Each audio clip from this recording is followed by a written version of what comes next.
Johnson Wax program with Fibber McGee and Molly.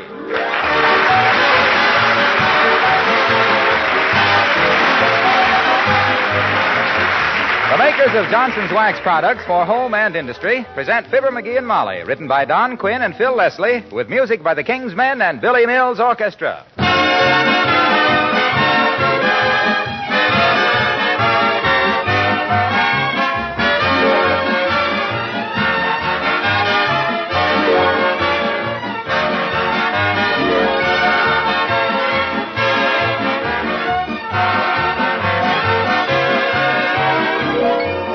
It's always been a temptation, the first of a new year, to make resolutions. Well, even if you can't keep them all, it's good for the soul to make a few. May I suggest one that would be good in many ways and very easy to keep? Well, you've probably guessed it. But why not resolve in 1945 to practice protective housekeeping with wax, with genuine Johnson's Wax? I mean, not just wax your floors, but go right through your house from front door to kitchen and give wax protection to your furniture and woodwork as well.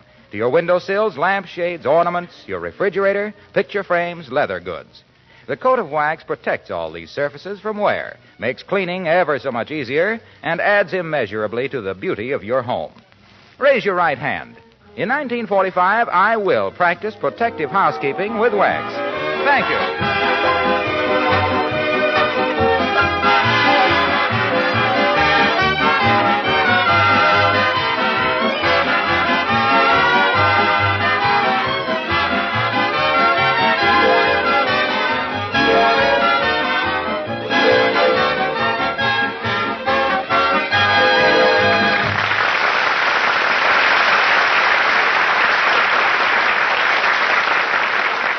One subject that's always good for an argument at 79 Wistful Vista is Aunt Sarah.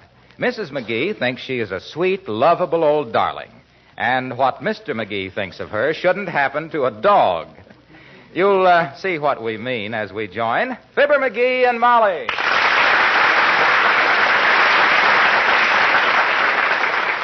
But, McGee, darling, you don't know what Aunt Sarah said. You didn't even read her letter. I don't have to read her letters. I've read her character. That buck-clutching old bimbo is closer than 2 coats of shellac. Now, please, McGee, Aunt Sarah's my own blood relative. She might be if she had any. Heavenly days. Anybody'd think Aunt Sarah was the stingiest woman in the world to hear you talk. I can only think of one woman in history who dished out dough any slower. Who? The Venus de Milo. She didn't have any hands. Or pockets. Aunt Sarah's just careful, McGee. You just remember she got caught in the panic of 1893. That old prune was the panic of 1893. Got more folding money than Johnson has wax. And the only foundation she ever endowed was the one she's been wearing ever since. And that ain't an endowment. That's a trust. Well, now, if you're so set against the poor old dear, I don't suppose you want any part of what she's sending us. And you can play that on your ocarina in 6 flats, baby. I don't want any part of anything that'll... What's she sending us? Oh, you wouldn't be interested. And it's a shame, too. She took such a fancy to you when she came to see us that time. Oh, sure. I spent 9 days digging out that Civil War photo of hers out of the attic to put on the piano to show how we loved her. And what happened? What did? She took one look at it, sniffs, and says, "Oh, never had it tinted, did you?" Why, that nosy... What'd she say in her letter? Well, she said she was sending us a valuable present. Registered, insured mail. Mm-hmm. She said it belonged to her husband, and he had always been very proud of it. Her husband? If she's sending me another pair of those yellow button shoes of his with the box toes... No. She wouldn't spend the dime to get something like that registered. Oh, now, McGee, just because Aunt Sarah happens to have a little money is no... A little money? Why, that old she-miser holds the first mortgage on Fort Knox. Why, she's got more Mazuma than... Who's that? I'll peek and see. Uh-oh. It's that mail woman. Don't call her a mail woman. Sounds like a circus freak.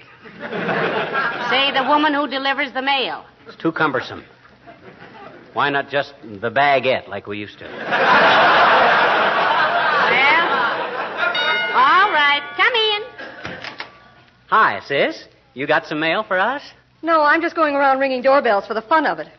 Don't ask silly questions, dear, if you don't want silly answers. Is this 79 Wistful Vista? No, we just put that number over the door to kid people, sis.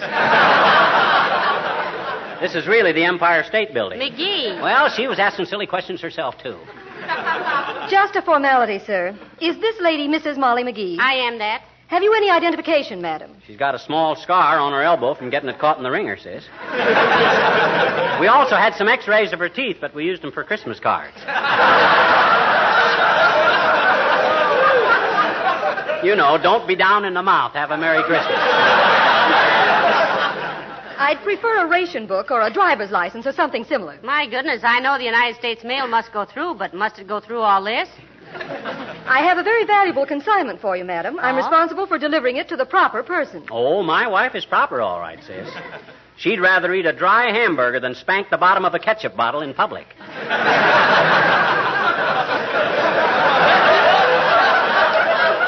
And furthermore, Be quiet, dearie. Dear miss, here's a bracelet with my name on it. Where's the package? Right here, madam. Heavenly days, McGee. It's from Aunt Sarah. That don't thrill me any, baby. Probably a handful of Dewey buttons. Well, we'll soon see. You don't mind if I open this, miss? Not at all, madam. I'll be glad to see that it was delivered in good condition. Open the box. Open it up. Ah, I thought so. A little square of cotton. My gosh, what a gift. What do we use that for? To dry our tears at the thought of her generosity? A little dab of cotton. Oh, that's just the way the box is packed, McGee. Now, look. Oh, it's Uncle Louie's diamond stick pin. What? Woo! Wow. What a rock. Why, that must be 7 carats at least. It's 10 carats if I ever ate one. Pardon me. Would you mind signing for this, please? Huh? Oh, yeah, sure, of course. Thank you. Where do I sign? Right here. Thank you. And here. Thank you. Now down here in 2 places. Thank you, thank you. My gosh, sis. When you deliver stuff as valuable as this, you ought to travel with an armed guard. I do. Huh? All right, men. Boat. Face. Forward. March.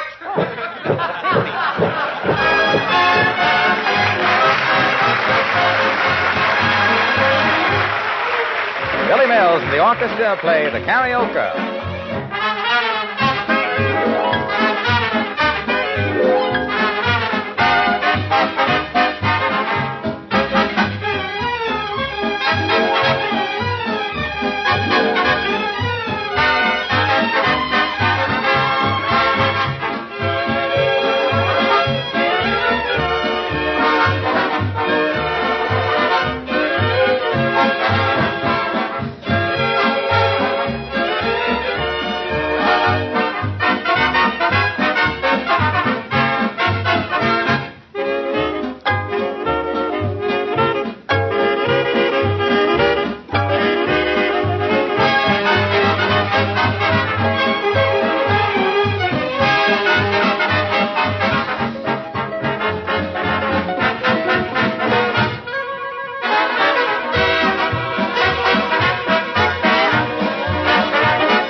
Diamond I ever saw outside of the White Sox park. Ah, good old Aunt Sarah. I knew the old girl had come through one of these days.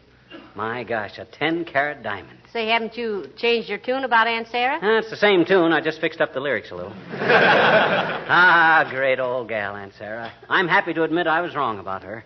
To think of her sending me a diamond stick pin. It was addressed to me, dearie, if you'll remember. No, women don't wear stick pins. Well, this one is going to wear this one. If I have to wear a necktie on my house dress. Isn't it beautiful? Better than that. It's valuable.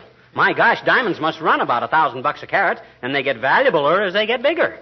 So this ought to be worth about $15,000. I've always wanted a big diamond. One that was really vulgar. And you got one, Snooky.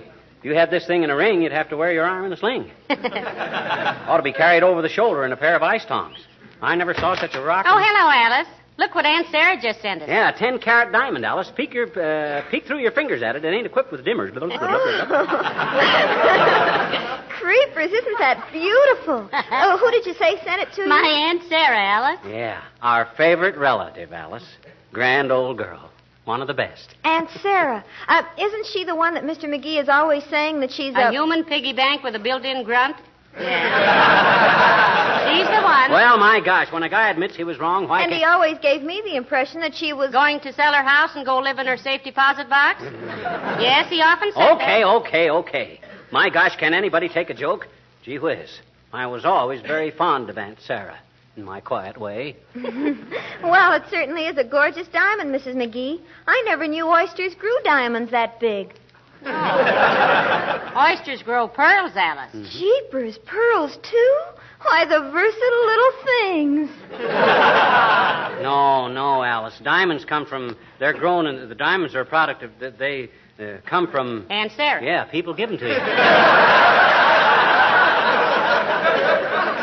Was there something you wanted, Alice? Yes, Mrs. McGee. I wondered if you had any extra V-mail stationery. I've got a stack of letters to write, and I haven't any V-mail paper left. I'm sorry, kid. Nary a sheet of it. But there's plenty of other kinds in the desk there. You're welcome to. Yes, you can take your choice of stationery from the Ambassador Hotel, the Santa Fe Railroad, the Chicago World's Fair, or the Kansas City Stockyard. No, thanks. V-mail gets where it's going so much faster. I don't like to use anything else. Why do they call it V-mail, anyway? Well, I think it's because you can write voluminously, and it gets to various villages all over the world with such wonderful velocity. It's very valid, Vera. I always get a bang out of sending letters V-mail myself. Always feel like I'm slipping a fast one over on the postal department. Why, McGee? Oh, I don't know. It costs you 8 cents to send a letter airmail across the country, but send a V-mail letter and they'll fly it anywhere in the world for 3 cents. You can lick a stamp and stick out your tongue at the government at the same time. Don't you like the government, Mr. McGee? Why, he loves it, Alice. He loved his 4th grade teacher, too. But that didn't keep him from putting flypaper inside of her overshoes.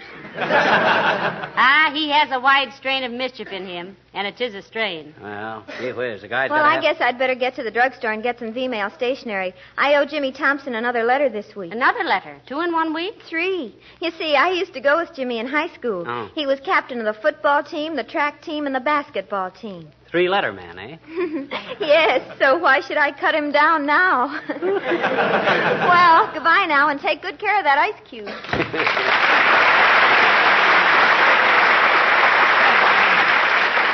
Oh, dear, Ice Cube is right, McGee. I'm a little afraid to have this diamond around the house. Me too. Anybody found out we had a $15,000... Hey, Molly, get my gun. Quick, call the police. Run and hide. Don't stay here with me. Hurry up. What on earth is the matter with you, McGee? You're as white as Christmas in Spitsbergen. I just saw somebody peeking in the window.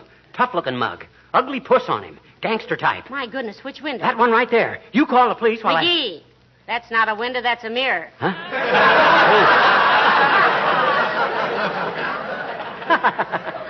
Well, it just goes to show what could happen. Here, Molly, you better keep the diamond. No, you take it. It makes me nervous. You take it. It was sent to you. But it was meant for both of us. Well, you're a woman. You ought to have it. You're a man. You can guard it better. Yes, but, Chief... Hello, folks. Hey, what are you looking so serious about? Hello, Mr. Wilcox. Hi, Junior. We were just debating about who should have custody of the diamond. What diamond? This one that Aunt Sarah just sent us. See? Well, burn my toast if that isn't a rock. Betcha. Say, That's if your that whistle. Say, if that was crushed, you could pave a driveway with it. Sir, a stone like that is like a restaurant pie, Junior. You got to study it before you cut it. You say this thing was a gift? Yes, for my Aunt Sarah, Mr. Wilcox. McGee's favorite aunt, as of 10 minutes ago. Oh, I always loved Aunt Sarah, Molly. You know that. What would you say that diamond was worth, Junior? Well, gee, I'm no jewel expert, pal, but offhand, I'd say this stone was worth about $20,000. Heavenly days, $20,000. I'd have said $15,000, but you know me, always conservative. Look at it glitter. Yep. Well, I haven't seen anything gleam like that since I gave my last demonstration of how Johnson's self-polishing glow coat makes faded and worn linoleum glisten like new again. Waxy, is there any subject that anybody could discuss that you couldn't whittle a sales angle out of it? I don't know. Let me think. No. What if this had been a ruby, Mr. Wilcox? Well, that would have been a coincidence, Molly. It was my sister Ruby I was demonstrating the glow coat to. Just showing her how simple it is to pour a little glow coat on the scuffed and tired old linoleum, Spread it around with a long-handled applier and let it dry to a shiny, protective finish in 20 minutes or less. How it saves hours of tedious scrubbing. Just a minute, Waxy. What if we showed you an emerald? Oh, gee, that reminds me. The Emerald Avenue bowling alleys. We had a date to go bowling this afternoon, Fibber, remember? Oh, my gosh, I'd forgot all about it, Junior. I'll get my hat and be right with you. Don't wait up for me, Molly, McGee, because... no, please. Now, don't leave me in the house alone with a $20,000 diamond. I'd be frightened to death. Oh, but, Molly, I can't take it with me. You don't wear 10-carat diamonds to go bowling. Well, I see where you're both going to be worn out if you keep this up. You don't dare go out, and you don't dare stay home with it around. Well, what'll we do? Have it insured and stop worrying. Well, I never thought of that. Waxy, you're very bright. Huh. If you think I'm bright, you ought to see a newly polished... No, yes. Sure, we know. Do you mind if McGee doesn't go bowling with you tonight, Mr. Wilcox? I'm sorry, Junior, but you see how it is. Oh, that's okay, pal. We can go some other time. You get that stick pin insured. Hey, go see my cousin, Big Barney Wilcox, in the security building. He'll appraise it for you. Does he handle jewelry insurance, Mr. Wilcox? Oh, he specializes in insuring jewelry and opera singers' voices. Odd combination. Oh, I don't know. An opera singer thinks as much of her precious stones as a jeweler. Tell Big Barney I sent you. Precious tones, heavenly days. Yeah. Ever notice, Molly, whatever you want done, he's always got a cousin or an uncle that can handle it? Yes, it's pretty handy, too, relatively speaking. Yeah. Well, I'll run upstairs and put on my face, McGee. We better leave right away. Hey, we better tell Beulah we're going out. Oh, Beulah! Oh, Beulah! Somebody whooping for Beulah?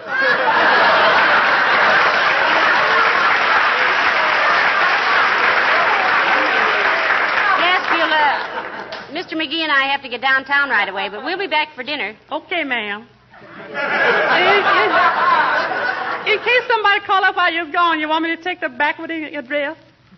You mean forwarding address? No, sir, I mean so you can call them back. Oh, I see. Well, we won't be gone long, Beulah. We're just going to have a diamond stick pin appraised and insured. Show it to her, McGee. Here, Beulah. Take a look at that. Heavenly days, if you don't mind me quoting you, ma'am. That is the gorgeousest, magnificentest diamond I ever did see. If Santa Claus bring you that, he got a new believer.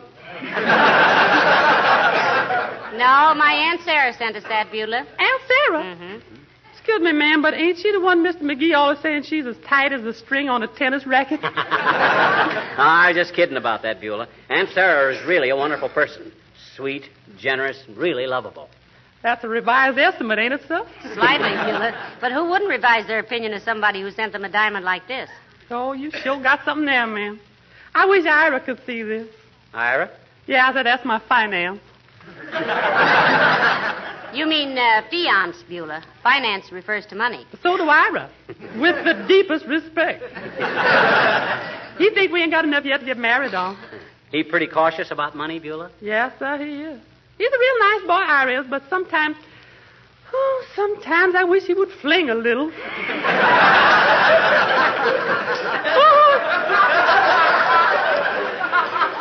How much a little old diamond like this worth, folks? Oh, 20,000 at a guess, Beulah. 20,000? How much is that in money, sir? That's more than we ever saw, Beulah. That's why we've got to have it appraised and insured. Yeah, it's a funny feeling, too. Here we've been on the rocks for 20 years, and now we got the rocks on us. You got the rocks on you, you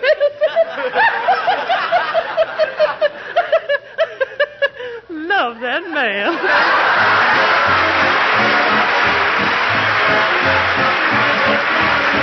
The King's Men sing Don't Fence Me In. Wildcat Kelly, looking mighty pale, was standing by the sheriff's side. When that sheriff said, I'm sending you to jail, Wildcat raised his head and cried. Oh, give me land, lots of land under starry skies above. Don't fence me in. Let me ride through the wide open country that I love. Oh, no, no, no, don't fence me in. Let me be by myself in the evening breeze. Listen to the murmur of the cottonwood trees. Send me off forever, but I ask you please, don't fence me in. Just turn me loose. Let me straddle my old saddle underneath the western skies. On my cayuse, let me wander over yonder till I see the mountains rise.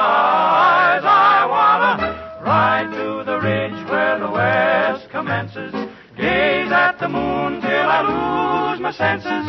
Can't look at hobbles and I can't stand fences, so don't fence me in. Just give me land, lots of land, under starry skies above. Never, never, never fence me in. Oh, never, never. Let me ride through the wide open country that I love. Never, never, never fence me in. I want to go loose, let me straddle my own saddle underneath the western skies. Put me on the top of my cayuse. Let me wander over yonder till I see the mountains rise. I want to ride to the ridge where the west commences. Gaze up at the moon until I lose all my senses. Take off the bracelets, I can't stand fences. Don't ever do it, no, don't fence me.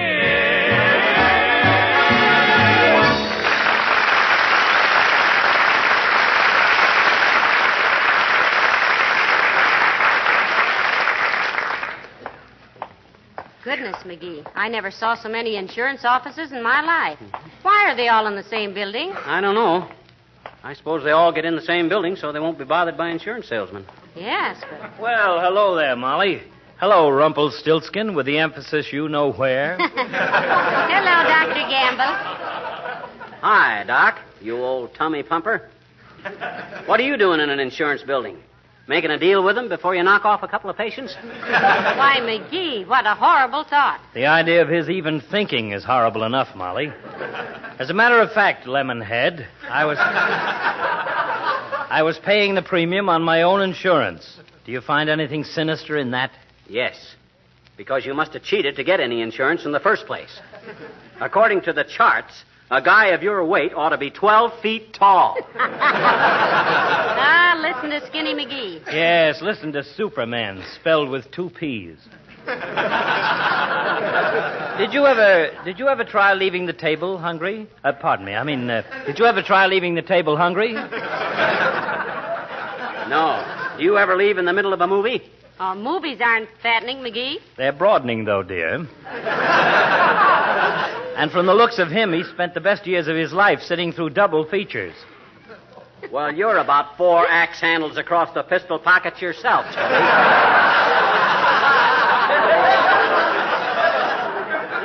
I don't mean Boy Scout hatchets. You ought to stand back and take a good...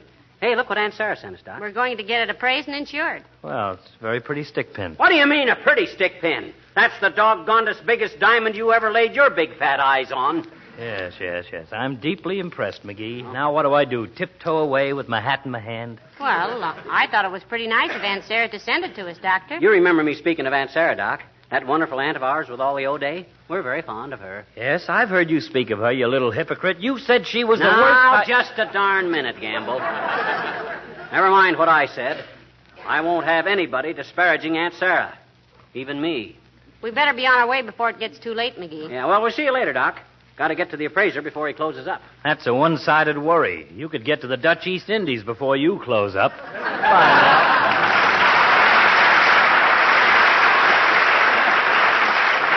Well, he wasn't much impressed by the diamond, was he, McGee? No, but if it had been a gallstone that size, he'd have fell right on his face. Hey, here's where we're going. Big Barney Wilcox. Jewels appraised. Come on, Molly. Yes? And what can I do for you? We want to see Mr. Big Barney Wilcox. Mr. Harlow Wilcox sent us. Cousin of yours, I believe, Big. Oh, yes. I haven't seen little Harlow in years. What's he doing now? Oh, still plugging away. Still plugging. Fine. And what could I do for you? We want to get this diamond appraised for insurance, Big. I see. Right, a large stone there. Just step in here, please. Okay.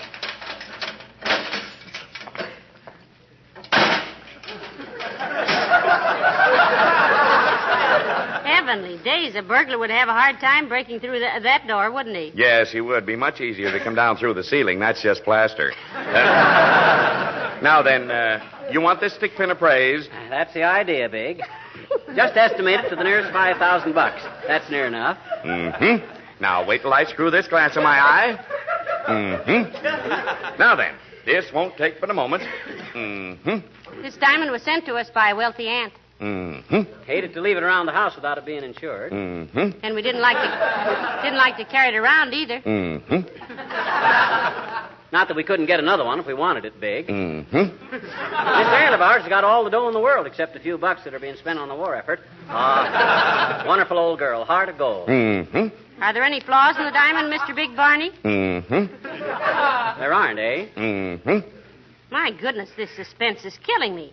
How much would you say it was worth? Well, at a rough estimate, madam, I'd say there was about 40 cents worth of gold in the pin. And the diamond is strictly from the bottom of a beer bottle. What? It's an imitation? You mean it ain't a real diamond? That's Aunt Sarah for you. That penny-pinching, miserly old droop. She's got a tighter clutch than a 10-ton truck. What have I always said about her? She's the worst nickel-nibbling, tight-pocketed old...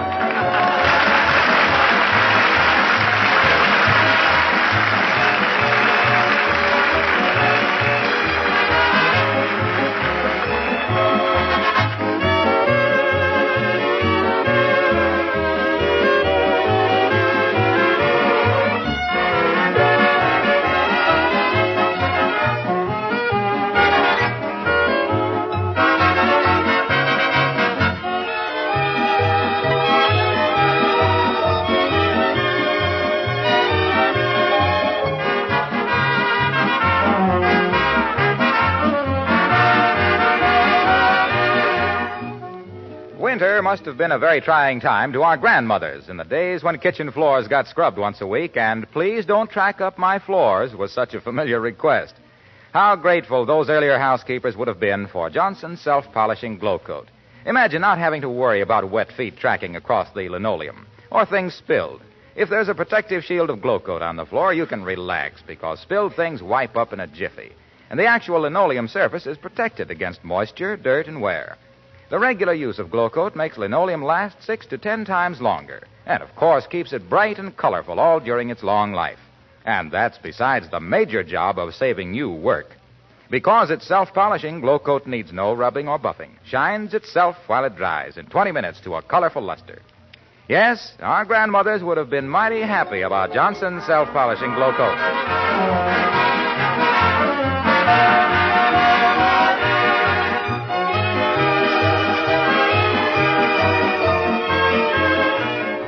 Ladies and gentlemen, there are millions of servicemen overseas who are awfully hungry for news. Just simple, gossipy news about you and home. Send them letters by V-mail, a lot of them, and often. V-mail flies overseas. V-mail doesn't clog up the vital supply lines. But most important of all, V-mail means faster and more frequent mail to our men and women overseas. And keep your letters cheerful. Yes, a guy with his feet in the mud, dodging high explosive and gnawing on emergency rations shouldn't be bothered with sisters' measles, late laundry, and family feuds. Write cheerfully, write often. Write V-mail, right? Right. Good night. Good night, all.